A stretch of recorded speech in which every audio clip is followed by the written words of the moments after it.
Okay guys, welcome back.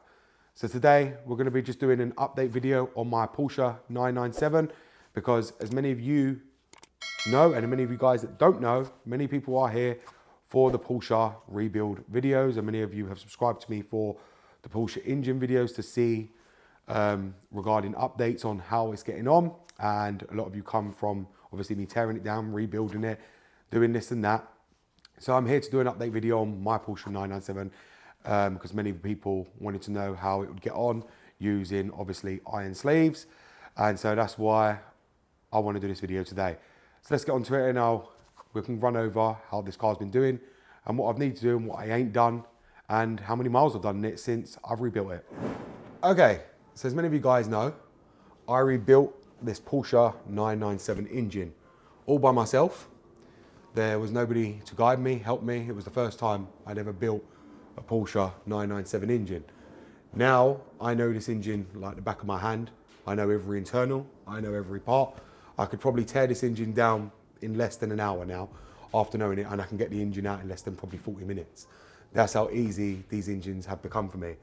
Now obviously not everyone gets the opportunity to experience doing something like this, and some people who do, you know, it's just not how can I put it, in their brain to remember to put an engine back. Obviously they need to follow obviously videos, they'll need to follow a Haynes manual of some sort, and I'm not going to sit here and lie. I had to follow a lot of the Haynes manual because many people, as many of you guys will know from the Porsche community, there isn't a Haynes manual for the 997, only for the 996. Now I didn't need to follow it step by step because I knew where everything went. It was mostly talk specs of things that I needed to follow. But after studying the Haynes manual, which I studied very, very well over the course of 4 months, because I had 4 months while my cases were being done to study that. I studied it so in depth that I knew where every bolt went, and also every torque spec for what every bolt goes where. Now, as many of you guys know, with the Porsche engines, the torque sequence on most of the bolts on here are nearly all the same, because all the bolts are literally the same for the valve cover, for the cases itself. So they're all torqued to a certain newton meter, which is usually 30 newton meters for the cases to bolt them together, and then obviously on the valve covers it's the same. A lot of the bolts are the same. The only ones you have to be careful of is obviously the crankshaft bearings, the crankshaft carrier bolts. All of them obviously are torqued and obviously turned at a degree. But apart from that, this engine is very, very simple to tear down and put back together. I found it one of the easiest engines I've ever done. Bearing in mind, I'm not going to sit here and lie. I've done BMW engines, I've done Saab engines, I've done Vauxhall engines. Bearing in mind I used to strip Saab engines apart, which are basically Vauxhall engines, so I know them like the back of my hand as well. But this is the first time ever doing a Porsche, and to be honest, obviously me having experience of doing this helps along the way. Most people who end up getting a Porsche have no experience, you know, it's just a midlife crisis, as many people say. They get one and then they just find it fun and they take years to rebuild it. Obviously, I didn't have years. I needed to get this done, and I got this done in around 8 months, fully complete. And that wasn't just rebuilding the engine, that was overhauling the whole front of the coolant pipes, the suspension, all the way to the back of the engine. I also replaced the ground cable that goes through the car to actually the battery distribution box, which is under the passenger side, above the firewall, which connects into the front area. Many of you guys will know about that because my one was so heavily corroded it actually snapped. So I had to replace that. I also replaced the gear shifter cable because the shifter cable was completely hammered as well on this. So I got a whole new shifter cable. That's something that you guys never saw in the video. So this has got a brand new shifter cable. That weren't cheap. That was like £200 just to find that, genuine from Porsche. And the battery distribution cable as well I needed to get, which I've done. So it's had a lot of new parts on this car, as well as the new exhaust, the new headers you guys would have seen. And I put a load of different other extras on this engine. Now that all being said, regardless of what I've done on the engine, I know many of you guys don't really want to know, this car has performed flawlessly. I've done 3,000 miles in it. I've gone everywhere. I drive it when I can. I don't drive it in bad weather, but I've done 3,000 miles in it. And the only issue I had, which wasn't even, I don't even know if you can call it an issue, it was actually a small issue, was the top coolant pipe here, which goes to the oil pump. As many of you guys know, it's a neck that connects onto the oil pump, which distributes coolant from the coolant hose on this side. The bolts were a bit loose, so it kept leaking coolant, not major, but a small amount, which was obviously letting air in the system because the bolts weren't tightened down correctly, causing the temperatures to go above normal, which wasn't unexpected, but I ended up finding the issue, which it was the bolts on top. They weren't tightened down correctly because I did torque them down. Now I remember before I put the engine back, I actually torqued them down, but they just weren't tight enough. Now I don't know if that's because of the heat cycles, they become loose, so I went and re-torqued them all back down, and now everything is fine. That was the only issue I had. Found them above here, took the airbox out and just tightened them down, and since then I haven't had no oil coolant leak, sorry. But apart from that, this engine has run flawlessly, with full power. I love every minute of it. It's been a joy to own, drive, and as I said, it's one car I don't think I'll ever get rid of. I am absolutely in love with this car. When I do get to use it, I do use it.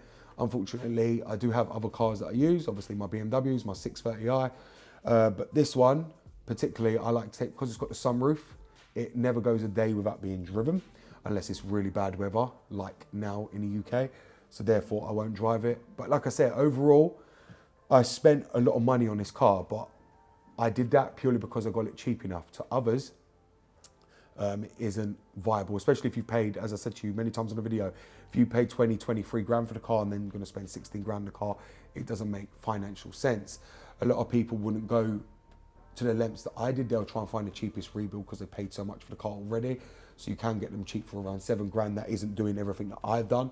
I replaced a lot of parts on this, more than I really should have, more than I needed to, but that's purely because I wanted this to last for a very, very long time. So I went completely out to make sure that this car is solid for years to come, and now it is. And like I said, I enjoy every minute of it. And yeah, I've done 3,000 miles. It doesn't lose any oil, doesn't burn any oil. There's no tapping, just the normal kind of ticking that you get on these cars anyway. That's usually what people say from the injectors. But yes, there's no kind of tapping, no bore score, no issues whatsoever at all. And yeah, I've just been absolutely enjoying it. It's been an incredible car to drive, and all my hard work paid off. And you know, at the end of the day, I always look forward to when the next day I'm going to be driving this car. I've had the tracking done, obviously for fast road use, so the tracking is spot on. I know there's a lot of people out there that say, oh, the 911s, they handle like crap, you're going to regret that coming from the Boxster or the Cayman. But I've got to say, obviously they're not the most tightest on the road like the 987 was, considering I've come from a Boxster, but they're good. They handle really, really well. Obviously, they handle better than a BMW by a long shot. And if properly set up, which as many of you guys know, you've got adjustment on the rear and the front on these. And if every bolt is fine, which mine are because everything's been replaced, every bolt, every control arm, every single thing, they're easy to adjust whenever need be. And this is set up for fast road use. And obviously it handles really, really well and goes around the corners really, really well. I've got no complaints. I know many people will say, but it's a Tiptronic, they prefer the manual. But bearing in mind the Tiptronic is a Mercedes transmission, this transmission is really, really good and I really enjoy it.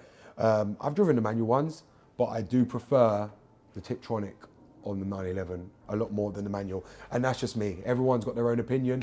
I prefer Tiptronic. And like I say, you know, at the end of the day, it's not to say nobody can't rebuild these. If you are passionate enough to rebuild it, if it's a car you want, then anyone is capable of rebuilding any engine if they take the time to learn how to do that.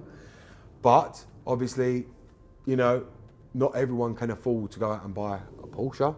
Not everyone can go out to afford to rebuild one.